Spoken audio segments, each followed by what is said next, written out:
Today we're going to be looking at Genesis 12. The last video we looked at the Tower of Babel. But here, this is an interesting story. After they're trying to build this tower and trying to build something for their name and to make their name great, Abram, out of all of this, God calls Abram out of all this mess, right? Now later his name is changed to Abraham. So we're going to be referring to him as Abraham. But when God calls you, it means that he's calling you out of something. Because that's what he did with Abram here. He says, now the Lord said to Abram, go from your country and your kindred and your father's house to the land that I will show you. And I will make of you a great nation, and I will bless you and make your name great so that you will be a blessing. And I will bless those who bless you, and whom dishonors you I will curse, and in you all the families of the earth shall be blessed. And so God calls him out of his country, his kindred, his family. And so when God calls you out of something, or when God calls you, he calls you out of something. And God calls us out of sin. He calls us out of darkness.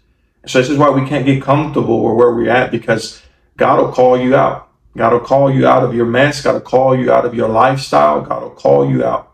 And so Abraham here, he was told, he said, hey, I want you to get your stuff and I want you to go. Just go alone. But he decides, well, I'm going to take Lot with me. And if you keep reading, it says, and Abram took Lot. Right? And he wasn't supposed to.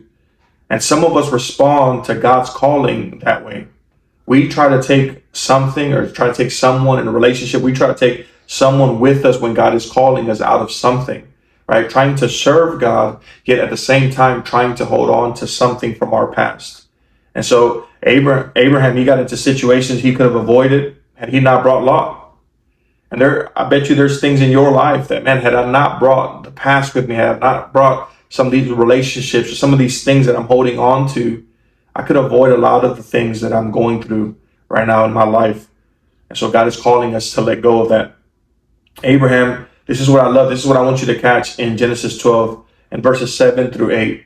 Abraham, he doesn't build a tower like the Tower of Babel. He ends up instead building an altar, completely different. And he didn't build this out of just some religious tradition. They build a tower for their name, to make their name great. Abraham here builds an altar to call on God's name. This is what I love. Abraham first took care of his worship and his relationship with God, and then his living. And some of us, we get that flip first. Well, let me get my life in order. Let me just live and let me do what I want to do. And then later I'll call upon the name of the Lord. Abraham, he did it different. I want to take care of worship and make God a priority and my relationship with God. And then I'll focus later on my living, or God will take care of that area of my life. And so the altar calls Abraham to live different from his generation. And can I tell you, God is calling us to live completely different than what this world looks like. And it was a sign to his generation that he was not like them, that he was separate, that God had called them to be separate. And God has called us as disciples to be separate. Many of us would rather build a tower to build a name for ourselves rather than building an altar where we call upon the name of the Lord. And so the meaning of the altar, this is a place where we offer everything that we are and that we have, and we offer it to God. That before you do anything for God, before we do anything, God says, don't do anything for me. I want you to put all that you are, all that you have, put it on the altar for me first.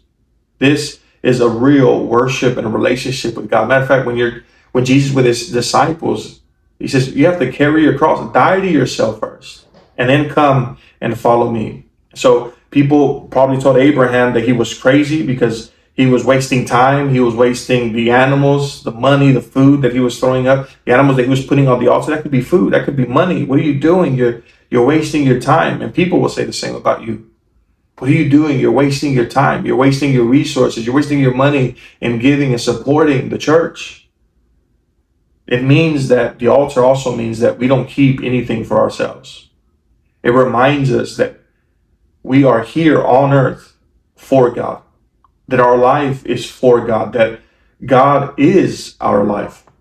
And then the altar also reminds us that it's the place where you die to yourself.